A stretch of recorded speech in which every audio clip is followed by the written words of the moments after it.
ഒരു LDF യോഗത്തിലെല്ലാം തന്നെ 11ാമതായിട്ടാണ് ഞങ്ങളെ വിളിക്കുക. ഞങ്ങൾ 11ാം കക്ഷിയാണ് ഈ മുന്നണിയിൽ. അത്ര അവഗണന എന്തിനാണ് ഞങ്ങളോട്?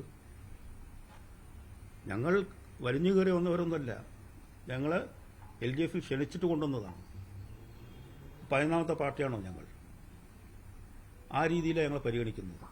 ഞങ്ങൾക്കാൾ എത്രയോ ചെറിയ പാർട്ടികൾക്ക് പോലും വലിയ വലിയ അംഗീകാരം നൽകിയിട്ട് ഞങ്ങൾക്കൊന്നും നൽകാത്തതിൽ പാർട്ടിയിൽ മൊത്തത്തിൽ പ്രതിഷേധമുണ്ട്. അത് മുഖവിലേക്ക് എടുക്കണം. മുഖവിലേക്ക് എടുത്തുകൊണ്ട് ആ പ്രശ്നങ്ങൾ പരിഹാരം കാണണം. എങ്കിൽ മാത്രമേ പാർട്ടിക്കാരെ ഇത് പറഞ്ഞ് മനസ്സിലാക്കാൻ സാധിക്കൂ.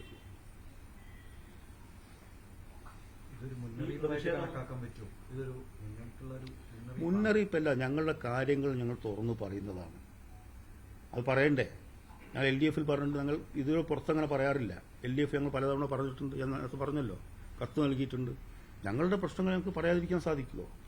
അത് മുന്നറിയിപ്പായിട്ടോ ഭീഷണിയായിട്ടോ ഒന്നുമല്ല എന്നെ കാണേണ്ടത്. ഞങ്ങളുടെ ന്യായമായ ആവശ്യങ്ങളാണ്.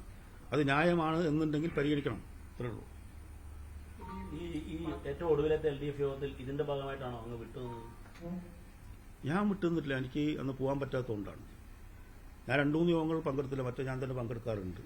ചിലപ്പോൾ പെട്ടെന്നാണ് അറിയിക്കുക. ഞാൻ കോഴിക്കോട് നടത്തണം, നേരത്തെ നിശ്ചയിച്ച പരിപാടികളുണ്ടാവും. അപ്പോൾ പെട്ടെന്ന് അറിയിച്ചു കഴിഞ്ഞാൽ ചിലപ്പോൾ പോകാൻ പ്രയാസമായിരിക്കും. അതുകൊണ്ടാണ്. അങ്ങനെ പ്രതിഷേധം ഞങ്ങൾ LDF പങ്കെടുക്കില്ലല്ലോ. പ്രതിഷേധമുണ്ട്. പക്ഷെ ആ പ്രതിഷേധം നമ്മൾ മുന്നണിക്കുള്ളതാണ് നമ്മൾ നടക്കുക.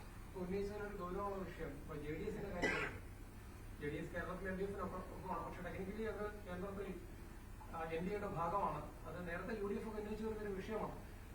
എന്നിട്ടും മുന്നണിക്ക് മറ്റു പ്രശ്നങ്ങളൊന്നും കാണുന്നില്ല എന്നാണ് താങ്കൾ പറഞ്ഞത്. അതിന്റെ അർത്ഥം എന്താണ്? ഈ ഇത്തരത്തിലുള്ള ഒരു പൊളിറ്റിക്കൽ വാല്യൂസോ അല്ലെങ്കിൽ അതിന്റെ ഒരു ധാർമ്മികത ഒന്നും തന്നെ മുന്നണി നേതൃത്വം പരിഗണിക്കുന്നില്ലെന്നാണോ? എല്ലാവരെയും ഒരേ തരത്തിൽ പരിഗണിക്കുന്നുണ്ട്. എന്താണോ മനസ്സിലാക്കേണ്ടതെന്ന് വെച്ച് കഴിഞ്ഞാൽ, അവർക്ക് പോലും ഈ പരിഗണന നൽകുമ്പോൾ, അതായത് ഇപ്പം ഈ കഴിഞ്ഞ തെരഞ്ഞെടുപ്പിൽ പല സ്ഥലങ്ങളിലും JDSന്റെ കൂടി ഉപയോഗിച്ചില്ലേ? കർണാടകയിൽ അത് BJPക്ക് ഒപ്പമല്ല ഉന്നയിച്ചത്. ഞാൻ പറഞ്ഞത് ഇവിടുത്തെ JDS അങ്ങനത്തെ നിലപാടുണ്ടെന്നല്ല ഞാൻ പറഞ്ഞത്. പക്ഷെ ടെക്നിക്കലി നോക്കുമ്പോൾ അങ്ങനെയുള്ള പാർട്ടി കൊടുക്കുന്ന പരിഗണന എന്തുകൊണ്ട് വളരെ കൃത്യമായ ഒരിക്കലും BJP കോംപ്രമൈസ് ചെയ്യാത്ത ലല്ലു പ്രസാദ് നയിക്കുന്ന RJDക്ക് നൽകാത്തത്, ഇതിനു മുമ്പ് വീരേന്ദ്രകുമാർ നയിച്ച LJDക്ക് നൽകാത്തത്? ഇതാണ് എന്റെ ചോദ്യം.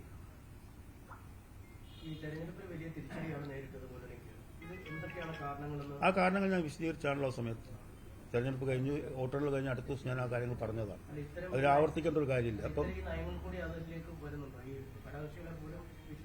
അല്ല, ഘടകകക്ഷി ഞാൻ പറയാം, ഞങ്ങളുടെ പാർട്ടി ഒറ്റക്കെട്ടായി മുന്നണിയുടെ വിജയത്തിന് വേണ്ടി പ്രവർത്തിച്ചിട്ടുണ്ട്. അതാ ഞാൻ പറഞ്ഞത്. ഒരു സ്ഥലത്തുനിന്ന് പോലും ആക്ഷേപം. ഞാനിപ്പോൾ കോഴിക്കോട് ജില്ലയിലാണ്. ഞാൻ മോഹൻ മാഷെ വിളിച്ച് ചോദിക്കും, TP രാമകൃഷ്ണനെ വിളിച്ച് ചോദിക്കും, ഇവരെല്ലാം വിളിച്ച് ചോദിക്കുമ്പോൾ ഒരു പ്രശ്നമില്ല. നല്ല രീതിയിൽ നിങ്ങളുടെ പാർട്ടി എടുക്കുന്നത്. എവിടെയെങ്കിലും പരാതി ഉണ്ട് എന്നോട് പറയണം.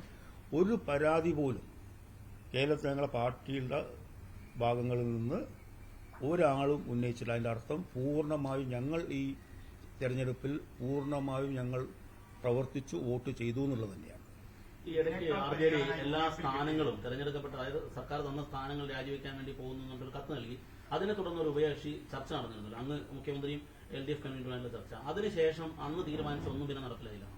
അതിലൊരു ടെക്നിക്കൽ പ്രശ്നം ഉണ്ടായെന്ന് വെച്ചാൽ അപ്പോഴാണ് ഇലക്ഷൻ ഡിക്ലെയർ ചെയ്തത്. ഇലക്ഷൻ ഡിക്ലെയർ ചെയ്താൽ സാധാരണ ഇതിലൊന്നും ചെയ്യാൻ പറ്റില്ല. അപ്പോൾ ഞാൻ പാർട്ടിക്കാരോട് ഞാൻ പറഞ്ഞു, ഇലക്ഷൻ പ്രഖ്യാപിച്ചു കഴിഞ്ഞു. ഇലക്ഷൻ കഴിഞ്ഞിട്ടാണ് പൊളിറ്റിക്സ് ഒരു പ്രോസസ്സല്ലേ, ഇൻസ്റ്റന്റ് ആയിട്ട് അങ്ങനെ ഇതാക്കണമെന്നില്ലല്ലോ. ഞങ്ങൾ ന്യായമായ കാര്യങ്ങളെ പറയുള്ളൂ.